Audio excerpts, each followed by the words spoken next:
Welcome to Spurs Focus, your go-to spot for daily Tottenham news, transfers, and match updates. Don't forget to support the channel by hitting that subscribe button now. Let's dive into today's top story. Tottenham's injury worries deepen as Dominic Solanke's ankle issue drags on, and Kolo Muani is sidelined with a dead leg. With Kulusevski and Maddison still out, Richarlison is set to lead the line. But there's some relief. Ben Davies, Kota Takai, and Yves Bissouma are back in training to strengthen the squad. Subs Brennan Johnson tried to up the tempo but didn't offer too much, down the right in his time on the pitch. 5. Pedro Porro.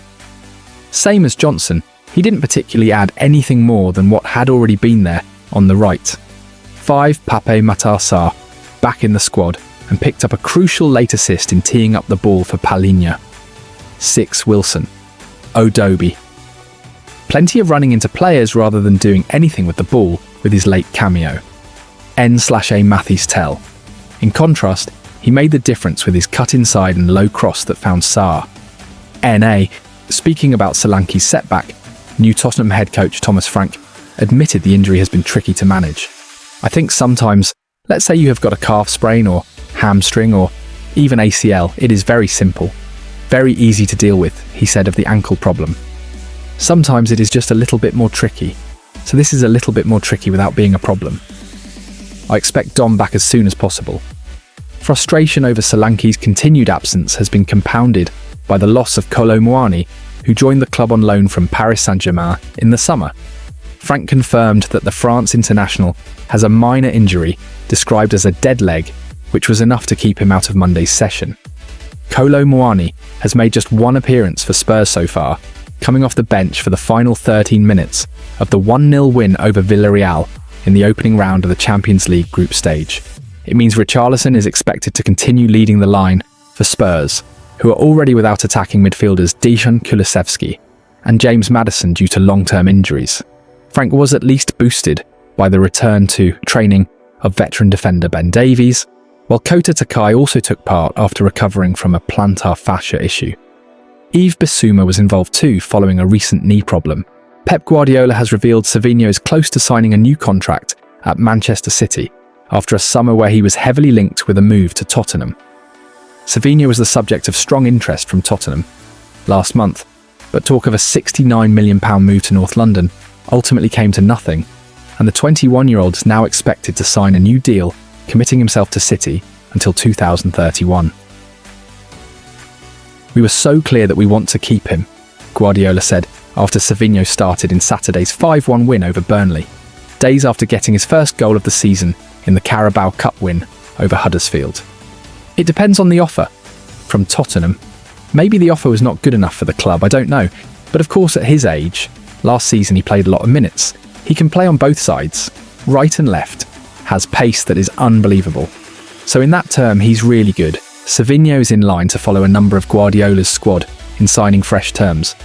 Nico O'Reilly was the latest player to sign a new contract on Friday, coming after new deals for Ruben Dias and Rico Lewis in recent weeks. It's happened with Nico, Savinho is close, and in the past, Ruben has done it as well, Guardiola said. So we'll try to be sure to show a player that we want him. Do the effort that we need to stay a bit longer. So I'm really pleased. Nico is growing a lot. I think since he started to play, we lost just one game, the final FA Cup against Palace. When he's not been involved, it was defeats all the time. So Nico helped us a lot, improved a lot in his aggressivity and set pieces, and with the ball. We're really pleased that Tottenham grabbed a 1-1 draw in the dying seconds of their match against Wolves on Saturday evening in the Premier League. And here are our Spurs player ratings. Spurs were looking to follow up victories against West Ham, Villarreal, and Doncaster Rovers, and that comeback draw at Brighton with another positive display against the Premier League's bottom side. A victory against Vitor Pereira's men would have meant second place in the table and just 2 points behind Liverpool after 6 matches. Tottenham struck the crossbar 15 minutes in when Mohamed Kudus's header from Xavi Simon's cross was tipped onto the woodwork by Wolves goalkeeper Sam Johnstone. Spurs created plenty of opportunities in the first half to take the lead, but it was the visitors who took the lead in the 54th minute. Guglielmo Vicario saved a Ladislav Krejci header from a corner, but the ball struck Joao Palhinha and bounced back to Santiago Bueno to poke home. It looked like Dr. Tottenham had ended Wolves' run of defeats only for Palhinha to curl home a last-gasp leveller. Good play from substitute Mathys Tel on the left saw him curl the ball into the box, where Pape Matar Sarr knocked it back to the Portuguese to fire home a beauty. Here are our Spurs player ratings. Guglielmo Vicario. Unfortunate to see his save from Krejci hit Palhinha and bounce back to Bueno to score. Made a couple of saves otherwise. 6 Jed Spence on the right and just didn't really find his rhythm there. His delivery wasn't great. 6 Christian Romero battled away to the end, putting his body on the line with some last-gasp challenges. 7 Van der Ven made an excellent early sliding tackle and mopped up a lot at the back as Wolves had very few chances. 7 Destiny Udogie made a great interception and break that should have resulted in a better shot from Bergvall. Midway through the first half, got into some great areas but didn't find the right ball at the right time. His second half did not match a bright first half at all though. 6 Lucas Bergvall was Spurs' best player in the first half but fluffed a volley inside the Wolves box 22 minutes in. Would have had a great assist with a back heel for the offside Kudus in the first half. Sent an acrobatic effort over the bar before the break. Struggled with the rest of the team in the second half, but still came out of the game with more credit than most. 7 João Palhinha had a penalty shout in the first half and was unfortunate to see Vicario's save hit him and bounce to Bueno to score. Popped up though with his 3rd goal of the season to level matters, and it was a curling beauty of a finish. 8 Rodrigo Bentancur. A busy game without particularly impressing, other than covering for Romero's forays forward on a couple of occasions. 5 Mohamed Kudus saw a header tipped onto the crossbar 15 minutes in when he probably should have scored. Had a lovely curling effort ruled out for offside. A performance with threat rather than end product. 6 Richarlison offered pretty much nothing up front, although he would say he barely got any service. 4 Xavi Simons started shakily, but whipped in a good cross that resulted in a Kudus header tipped onto the woodwork. Had little moments but never really got going, even when he moved into the middle in the second half. 4 Subs Brennan Johnson. Tried to up the tempo but didn't offer too much down the right in his time on the pitch. 5 Pedro Porro. Same as Johnson, he didn't particularly add anything more than what had already been there on the right. 5 Pape Matar. Sarr back in the squad, and picked up a crucial late assist in teeing up the ball for Palhinha. 6 Wilson. Adobe plenty of running into players rather than doing anything with the ball with his late cameo. N/A Mathys Tel. In contrast, he made the difference with his cut inside and low cross that found Sarr. N.A. Tottenham's home struggles continued as Wolves snatched a shock lead, before João Palhinha's late strike rescued a point in a frustrating night for Spurs. Dr. Tottenham saw Wolves on Saturday, only he whipped away most of their medicine at the last moment. Death, taxes and Tottenham generously ending a visiting team's winless streak are among the only certainties in life. If you are a manager in the Spurs dugout, regardless of whether it's the Tottenham Hotspur Stadium, Wembley or White Hart Lane, there will have been an instance or 2 or 3 or more when your Lilywhites side lost a match that on paper should never have happened against a team in dire straits. Spurs are a footballing paradox. In European competition, they have not lost in 21 matches at home, winning 17 of those. Yet in the Premier League, Tottenham have triumphed in just 3 of their past 17 matches in their own backyard.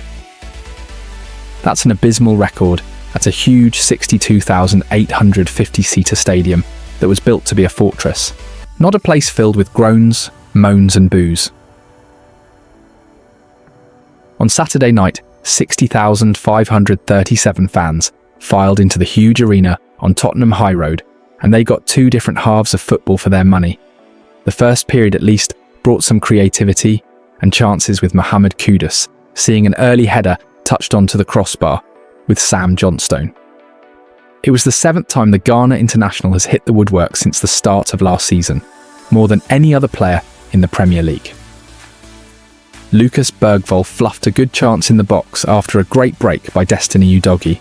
Then the Swede combined with Kudus with a back flick for the winger to curl a shot home, but from an offside position. Bergvall was again involved with an acrobatic effort over the crossbar before Kudus forced Johnstone into a flying save. With the last kick of the first half, former Spurs full-back Matt Doherty sent a volley against the top of the crossbar that should have been a warning that was heeded. Of course it wasn't. 9 minutes after the break, the visitors caught Spurs with a sucker punch. Guglielmo Vicario reacted well to save a Ladislav Krejci header from a corner, but could only push it against João Palhinha, and the ball bounced back to Santiago Bueno to poke home. The remainder of the second half until the 94th minute was awful from Tottenham. They wasted possession constantly, even though Thomas Frank was yelling at them at various points from the side of the pitch to be patient and not rush their passes. They did not listen to the Spurs head coach, but when the crowd shouted, "Shoot!" in unison, they heard that. Cue a string of dreadful efforts from distance that were of more danger to those at the top of the south stand than Johnstone in the Wolves goal. Just as Frank was at his most frustrated, so 2 of his 5 changes suddenly worked. His other substitutions hadn't. Brennan Johnson and Pedro Porro offered little to nothing extra on the right flank than those they replaced, and on the other side, Wilson Odobert was as much use as a dunked rich tea biscuit. Yet Mathys Tel and Pape Matar Sarr were there for Frank's SOS. Save our substitutions. Tel deftly flicked the ball past a defender on the left in added time and drove inside before curling a low cross that Sarr touched back into the path of Palhinha. The Portuguese didn't miss a beat in hitting a sweet curling strike into the bottom right corner of the net. The summer signing went mad, whipping off his shirts and running to the corner of the east stand where it meets the south, roaring at them all. It was his 3rd goal in 6 starts in all competitions since the Premier League season began. Not bad for a defensive midfielder. In his euphoria, he forgot that Spurs actually wanted to win the game. Johnson had run and grabbed the ball out of the net, and he screamed across to Palhinha to get his shirt back on so they could run back and try to find a winner. That did not come as Spurs returned to looking disjointed again in the 3-4-3 formation they ended the game in. It was yet another far from impressive Premier League performance at home. The Burnley game aside, it's a positive certainly that Tottenham are coming back to grab points in matches they have not played well in, but it's also an indicator that Frank's side is still very much in the making. Yeah, you can say that. I think that is probably fair. The Dane said of that suggestion, "I think the first half was good. I was happy with that in many ways. I felt we were on top, created 2 or 3 very good chances, and got into a lot of dangerous situations where we didn't create a chance where we should have created more."